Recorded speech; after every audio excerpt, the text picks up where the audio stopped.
Hello friend, स्वागत है आपका अपने चैनल स्कूल ऑफ इन्वेस्टिंग में। और आज जिस कंपनी के बारे में हम डिस्कस करने जा रहे हैं, कंपनी का नाम है केम्प्ला सनमार। अभी रिसेंटली इनके रिजल्ट्स आए हैं, कुछ दिन हुए हैं, और मैंने सोचा कि ये अपडेट मैं कर दूं कि इस क्वार्टर जो क्वार्टर थ्री का रिजल्ट आया है वो थोड़ा खराब आया है। तो एज एन इन्वेस्टर में पता होना चाहिए कि अगर रिजल्ट खराब आए हैं तो क्यों आए हैं, और क्या इंडस्ट्री का ट्रेंड चल रहा है, इंडस्ट्री में क्या टेलविंड्स या हेडविंड्स चल रहे हैं, और आगे मैनेजमेंट का क्या प्लान है। तो इस वीडियो को बनाने के पीछे का जो ऑब्जेक्टिव है वो यही है कि आपको क्वार्टर थ्री के थोड़े से अपडेट्स बता पाऊं कि ओवरऑल नंबर्स में क्या हुआ है, बिजनेस में क्या पोजीशन है, इंडस्ट्री का क्या पोजीशन है, और मैनेजमेंट का आगे क्या कहना है। तो चलिए आगे बढ़ते हैं और समझते हैं कि इसके रिजल्ट्स जो खराब आए हैं वो क्यों आए हैं, नंबर में क्यों खराब दिख रहे हैं। बट हाँ, इससे पहले कि आगे बढ़ूं, एक छोटा सा डिस्क्लेमर देना चाहूंगा कि इस वीडियो को बनाने के पीछे का ऑब्जेक्टिव किसी भी तरह का कोई एडवाइजरी देना या आपको किसी भी तरह का कोई रिकमेंडेशन देना नहीं है। It is solely for educational purpose. मेरा इसमें किसी भी तरह का कोई होल्डिंग भी नहीं है, और मेरी तरफ से किसी भी तरह का कोई बाई या सेल रिकमेंडेशन भी नहीं है। It is only for educational purpose कि आपको पता होना चाहिए कि रिजल्ट्स जो आए हैं वो कैसे आए हैं, इसका आगे क्या मैनेजमेंट करना चाह रही है, कंपनी किस डायरेक्शन में जा रही है। एज एन इन्वेस्टर आपको पता होना चाहिए। तो चलिए अब आगे बढ़ते हैं और डिस्कस करते हैं इसके रिजल्ट्स को। तो जैसा कि हम देख सकते हैं, इसका करंटली मार्केट कैप करीब 6,000 करोड़ का है और करंटली 383 पे ट्रेड कर रहा है। कल के ट्रेड में 3.05% स्टॉक डाउन था। हाई 685 का बना है, 52 वीक हाई का बात करें तो, और आज के रेट देखें तो 52 वीक लो के करीब ये स्टॉक ट्रेड कर रहा है। 15.5 के प्राइस टू पीई के रेशियो पे ये चल रहा है। बुक वैल्यू इसका 113 रुपये। बट रिजल्ट्स खराब होने के बाद भी अगर लास्ट 12 मंथ्स का आप रिटर्न देखेंगे तो ये नंबर आज भी काफी अच्छा दिखता है। Return on capital employed is 50%। Return on equity is 49.9%। तो इंडस्ट्री में इतना हेडविंड्स आया, रिजल्ट इतने खराब हुए पिछले 2-3 क्वार्टर, स्टिल ये जो रेशियो है ये बहुत अच्छा दिख रहा है। यानी अगर इंडस्ट्री में जो हेडविंड्स आया है उसमें अगर किसी भी तरह का रिलीफ मिलता है तो पॉसिबिलिटी है कि ये कंपनी दोबारा से अच्छा परफॉर्मेंस दे सकती है। सेल्स का बात करें तो 5,600 करोड़ का सेल्स है। कंपनी के बुक्स में थोड़ा सा डेट 925 करोड़ का दिख रहा है। बट अगर आप इसके कैश देखेंगे ना तो इनके बुक्स में काफी कैश है, तो ये नेट डेट फ्री कंपनी है। मार्केट कैप टू सेल्स का बात करूं तो 1.08 के मार्केट कैप टू सेल्स पे ये कंपनी फिलहाल अवेलेबल है। तो ये तो बात हो गया कि कंपनी के थोड़े से वैल्यूएशंस का।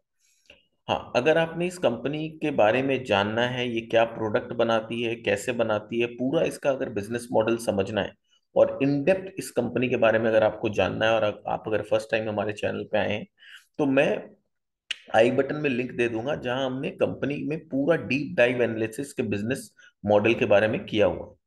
तो दोबारा पूरा बिजनेस मॉडल तो इस वीडियो में कोई सेंस नहीं बनता है। मैं जस्ट आपको दे देता हूँ कि ये कंपनी क्या करती है, अगर आप फर्स्ट टाइम देख रहे हो तो।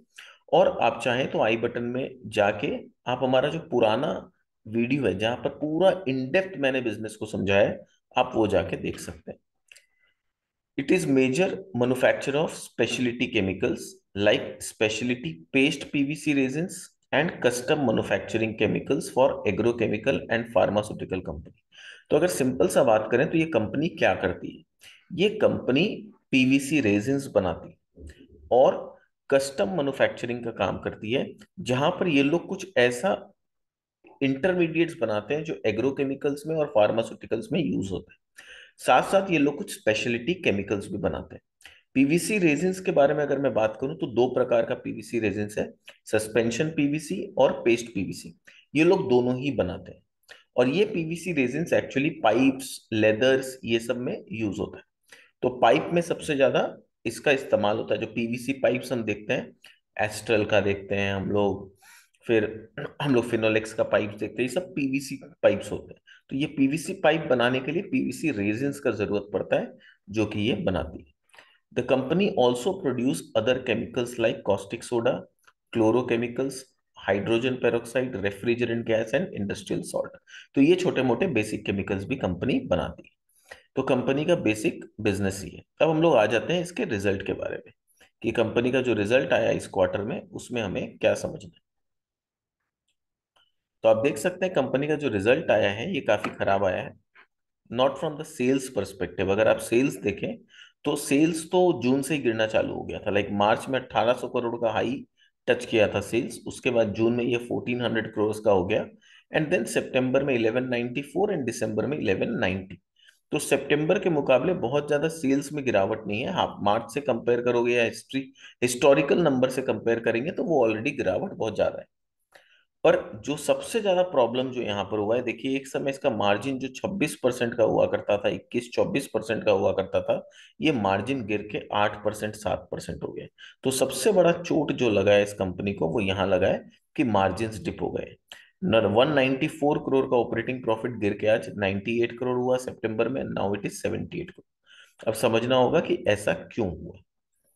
इंटरेस्ट का बात करें तो कंपनी जो शॉर्ट टर्म वर्किंग कैपिटल के लिए थोड़ा बहुत लोन लेती है उसमें इंटरेस्ट जाता है। इनका अर्निंग पर शेयर जो कि यहाँ पर बढ़ के 15 रुपये तक चला गया था, यहाँ भी 14.5 रुपये के आसपास रहा, गिर के 2.5 रुपया आया, फिर 2 रुपये 44 पैसा, और आज एकदम 1 रुपया 72 पैसा पे आ गया। ठीक है। ग्रोथ का बात करें तो लास्ट 12 मंथ्स में सेल्स सिर्फ 3% से ग्रो किया है, प्रॉफिट तो -50% पे है। तो और सेलिंग प्राइस जो शेयर का प्राइस है वो भी 20% करेक्ट होके बैठा है। बैलेंस शीट में देखते हैं, बोरोइंग्स यहाँ पर थोड़ा बढ़ता हुआ दिखा है सितंबर में compare to March, 925 crore. But again इनके कैश भी देखेंगे तो 1400 करोड़ का इनके बुक्स में कैश भी पड़ा हुआ है। तो डेट परस्पेक्टिव से कोई दिक्कत नहीं है। दिक्कत जो भी आ रहा है वो कंपनी के नंबर्स में या मार्जिन्स में आ रहा है। तो उसके लिए हम लोग कंपनी के मैनेजमेंट ने का क्या कहना है उसको समझते हैं। तो ये कंपनी का अपडेट है। तो देखते हैं कंपनी अपडेट में क्या कह रही है। बोल रहे हैं price of both PVC, paste PVC and suspension PVC have बॉटम्ड out during the quarter. Now what do you mean by बॉटम्ड out during the quarter? बॉटम्ड out का मतलब होता है कि जितना गिरना था कहीं ना कहीं प्राइस गिर चुका है, अब उससे ज्यादा प्राइस नहीं गिर रहा है, इसका मतलब होता है बॉटम्ड आउट। ठीक है, बहुत जन कंफ्यूज हो जाते हैं इसलिए मैंने थोड़ा सा समझा गया कि बॉटम आउट का मतलब क्या है, कि मैनेजमेंट को ऐसा लगता है कि जितना गिरना था प्राइस गिर चुका, अब फर्दर प्राइस गिरने के chances come. After continuous fall from April 22, trend reverse from December 22। तो बोलिए जो गिरने का जो ट्रेंड था अप्रैल से दिसंबर तक चले आ रहा था, वो ट्रेंड रिवर्सल कहाँ से चालू हुआ? दिसंबर 22 से। अब इसके पीछे का लॉजिक सिंपल है, मैंने पहले भी अपने कुछ वीडियोस में आपको बताया है जब मैंने केमप्लास्ट का बनाया था, कि इसके पीछे का लॉजिक क्या है कि China is a very big player in PVC resins. तो दिसंबर के पहले तक चाइना में लॉकडाउन लग रहे थे, तो वहां पर इन्वेंट्री काफी बिल्डअप हो गया था और वहां कंजम्पशन नहीं हो रहा था। तो वो लोग सारा पीवीसी रेजिन्स जो है इंडिया में डंप कर दे रहे थे, ऑलमोस्ट आधे दाम पे। तो जिसकी वजह से इंटरनेशनल मार्केट बोल लीजिए या हमारा डोमेस्टिक मार्केट में पीवीसी का प्राइसेस काफी गिर गए। और अब जब दिसंबर में चाइना का लॉकडाउन खुला है, वहां पर कंजम्पशन दोबारा से स्टार्ट हुआ है, डंपिंग इंडिया में बंद हुआ है, तब हम देख सकते हैं कि पीवीसी रेजिन्स के प्राइसेस गिरना बंद हो गए हैं, इनफैक्ट थोड़ा थोड़ा बढ़ना चालू है। तो वही बोल रहे हैं कि trend has reverse from December 22 onwards with multiple price increase in both suspension and paste PVC. और ऑलरेडी चाइना के लॉकडाउन खुलने के बाद मल्टीपल प्राइस इंक्रीज हो चुका है। फीड स्टॉक का मतलब होता है raw material. EDC and VCM prices continue to move in line with PVC prices. तो ईडीसी का प्राइस और वीसीएम का प्राइस भी पीवीसी के प्राइस के साथ साथ मूव कर रहा है, ऑल्दो विद अ लैग। यानी पीवीसी का प्राइसेस पहले बढ़ गया है, पर ईडीसी और वीसीएम का प्राइसेस थोड़ा टाइम बाद बढ़ेगा। We expect margin to improve in quarter 4। तो मैनेजमेंट का बोलना है क्वार्टर 4 में एक्सपेक्ट करते हैं मार्जिन इंप्रूव होगा। Volume across the portfolio saw an up trend. Now volume across the portfolio have Son up trend का मतलब ये है कि जितना क्वांटिटी हम पहले बेचते थे हम उससे ज्यादा ही बेच रहे हैं अभी। तो पहले अगर हम 2 किलो बेचते थे तो अभी हम शायद 3 किलो बेच रहे हैं, यानी वॉल्यूम हमारा बड़ा है।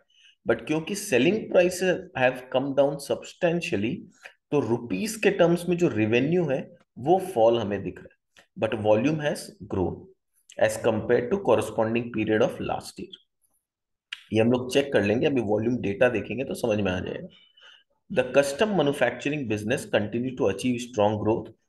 Power and fuel cost increased by 170 crores and 37 crores as compared to last year. यानी अगर 9 मंथ बेसिस पे हम देखेंगे, पिछले साल से 170 करोड़ रुपया बढ़ गया है पावर एंड फ्यूल कॉस्ट। और अगर 3 मंथ्स बेसिस पे देखेंगे तो पिछला दिसंबर से क्वार्टर से इस दिसंबर क्वार्टर में ये 37 करोड़ बढ़ गया है। तो यानी पावर एंड फ्यूल कॉस्ट एक तरफ से बढ़ते जा रहा है, दूसरी तरफ से जो आपका मेन प्रोडक्ट रेजिन से उसके प्राइसेस गिरते जा रहे हैं डंपिंग की वजह से, तो आपको दोनों तरफ से चोट लग रहा है। Your cost is rising and your realisation is falling. और ये क्यों बढ़ा है power and fuel cost? Mainly due to increase in coal, natural gas and kerosene prices. Both paste PVC and custom manufacturing expansion projects जो ये लोग का आ रहा है वो ऑन ट्रैक है। Plan to kick start the next phase of expansion of custom manufacturing multipurpose facility. बोल रहा है और टोटल केपेक्स का क्या प्लान है? The total capex outlay including the next phase will be 680 crore to be spent over next 15 months. तो next 15 months में ये लोग करीब करीब 680 करोड़ रुपया खर्चा करेंगे, और जैसा हमने देखा ऑलरेडी इनके बुक्स में करीब करीब 1300-1400 करोड़ रुपया है। We have a healthy cash balance of 1167 crore. The company continues to be net cash positive. तो नेट कैश पॉजिटिव है, और इनके बुक्स में आज के रेट में, दिसंबर के रेट में ऑलमोस्ट 1170 करोड़ रुपया है। देखते हैं मैनेजमेंट का क्या बोलना है। अब ये जो राम कुमार शंकर जी जो मैनेजिंग डायरेक्टर है उनका क्या बोलना है ये समझते हैं कि उनका क्या ओपिनियन है कंपनी के रिजल्ट के बारे में। बोल रहे हैं in an involving macro environment as expected the quarter gone by has turn to be another subdued one for us as well as industry. तो ये जो क्वार्टर गया है ये हम लोग के लिए नहीं, पूरे इंडस्ट्री के लिए काफी सबड्यूड रहा है। Our business continued to face headwinds for most part of Q3 with revival in PVC prices only from December। तो अभी जो डिस्कस किए ऊपर वही चीज। The revenue were lower by 7% as compared to previous year. However, sales volume for all the products were higher on year basis। तो this is important कि भले ही revenue गिरा है but sales volumes have risen। Falling prices of finished goods coupled with increase in energy cost have resulted in reduction of EBITDA। तो margin क्यों गिरा है? क्योंकि पावर कॉस्ट बढ़ा है और फिनिश्ड गुड्स के प्राइसेस गिरे हैं। जैसा मैंने बताया कि दोनों तरफ से इनको चोट लग रहा है। The situation for PVC segment is turning favourable again. तो आगे के लिए क्या है जो इनको दिख रहा है कि वापस से सिचुएशन चाइना के लॉकडाउन खुलने के बाद फेवरेबल हो गया है, driven by robust domestic demand and China reopening. PVC prices have started moving upwards after 9 months of falling prices। तो 9 महीना प्राइस गिरने के बाद अब ये दोबारा से ऊपर की तरफ आने लगा है। Channel inventory have dried up, यानी लोगों के पास जितना इन्वेंट्री था वो ड्राई अप हो चुका है। And volume offtake is back to normal. और लोगों के पास कोई पुराना स्टॉक नहीं है। अब क्या है, लोग दोबारा से खरीदना चालू कर दिए। We expect the demand in FY23 for suspension PVC in India to touch the pre covid levels of 3.3 million tons. तो FY22 से 16-17% वॉल्यूम ग्रोथ ये लोग एक्सपेक्ट कर। High energy cost continue to remain concern, though here too there are some encouraging signs with the reduction in coal prices। तो बोल रहा है अभी भी एनर्जी कॉस्ट काफी हाई है, कोल प्राइसेस थोड़ा थोड़ा गिरना चालू किया है, which is a good sign. तो ये तो पूरा बात था इनका पीवीसी का। अब आते हैं इनके कस्टम मैन्युफैक्चरिंग बिजनेस को लेके क्या बोलना है। In custom manufacturing segment, we will continue to achieve strong growth going forward। तो they are quite confident कि आगे चल के यहाँ काफी ग्रोथ हम लोग को देखने मिलेगा। We recently received confirmation from one of our customer that we have been selected to supply advanced intermediate for already established generic।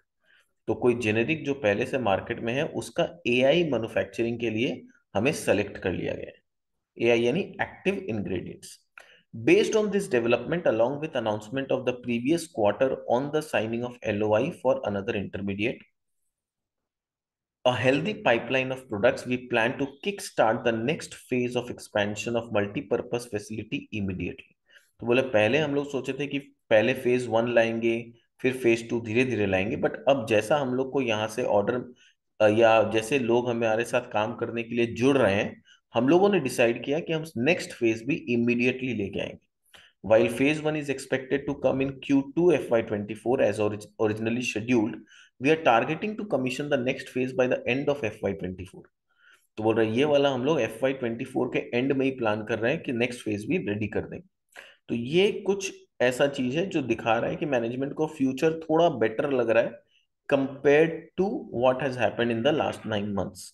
But again I would say the खतरा टला नहीं है, शायद पीवीसी प्राइसेस बढ़ रहे हैं बट फ्यूल प्राइसेस अभी उतना ज्यादा करेक्ट नहीं किए हैं, तो उतना ज्यादा भी अभी खतरा टला नहीं है। तो बट पीवीसी प्राइसेस अगर मैनेजमेंट बोल रहा है बढ़ रहा है, तो maybe they are expecting Q4 results to be better than Q3। So this was all about this. हाँ, थोड़ा सा वॉल्यूम डेटा देख लेते हैं जाने से पहले। तो आप देख सकते हो स्पेशलिटी केमिकल्स में अगर क्वार्टर ऑन क्वार्टर बेसिस पे देखें, मतलब वो year on year basis, Q3 last year, Q3 this year, 38% का ग्रोथ है। और 9 मंथ टू 9 मंथ में भी 22% का ग्रोथ है। अदर केमिकल्स में 9 मंथ टू 9 मंथ में 16% का ग्रोथ है। सस्पेंशन पीवीसी में 14% का ग्रोथ है। तो ओवरऑल 15% का वॉल्यूम ग्रोथ है सेल्स में, और 27% का है अगर हम सिर्फ Q3 परस्पेक्टिव से बात करें। तो वॉल्यूम में हम लोग को ग्रोथ देखने मिल रहा है। प्रॉब्लम कहाँ देखने मिल रहा है हम लोग को? रिवेन्यू में -5, -28 एंड ओवरऑल -18, और यहाँ पर ओवरऑल -7। तो रेवेन्यू या रियलाइजेशन इज फॉलिंग, दो वॉल्यूम में अच्छा ग्रोथ है। तो उम्मीद करता हूँ आपको एकदम क्लियरिटी आ गया होगा कि क्या बिजनेस मॉडल है, कैसे ये बिजनेस काम करता है, इसमें इंडस्ट्री हेडविंड्स कैसे कंपनी के नंबर्स को अफेक्ट करते हैं। तो वैसे ही जब इंडस्ट्री में टेलविंड्स आएगा तो नंबर अगेन पॉजिटिव डायरेक्शन में भी इफेक्ट हो सकते हैं। तो ये चीज आपको एज एन इन्वेस्टर समझना होता है कि बहुत बार क्या होता है, हम सिर्फ नंबर्स को देख के कोई डिसीजन पे आ जाते हैं जो हमेशा राइट नहीं होता है। हमें नंबर्स के साथ साथ उसके पीछे के रीजंस को भी समझना होता है, इंडस्ट्री को भी समझना होता है। इंडस्ट्री किस तरह से वर्क करती है, इंडस्ट्री में क्या फैक्टर्स क्या रोल प्ले करते हैं, ये समझना भी एज एन इन्वेस्टर बहुत जरूरी होता है। क्योंकि business analysis is very important. जैसा कि वैरेन बफेट भी कहते हैं, don't invest in the business which you don't understand. यानी उनका सबसे पहला चीज क्या है? नंबर्स से ज्यादा इंपॉर्टेंट है बिजनेस। तो बिजनेस पहले समझना जरूरी है, and then you dig deeper and deeper into the numbers, which is again very important. So this was all from my side. उम्मीद करता हूँ आपको वीडियो से कुछ सीखने मिला हो, कुछ जानने मिला हो। अगर आप नए आए हैं हमारे चैनल में तो सब्सक्राइब जरूर कर लीजिए, ताकि इसी तरह के कंटेंट आपको इमीडिएटली मिलते रहे। Thank you so much. Video हाँ लाइक करना मत भूलिएगा अगर आपको अच्छा लगा video. Thank you so much. Bye bye.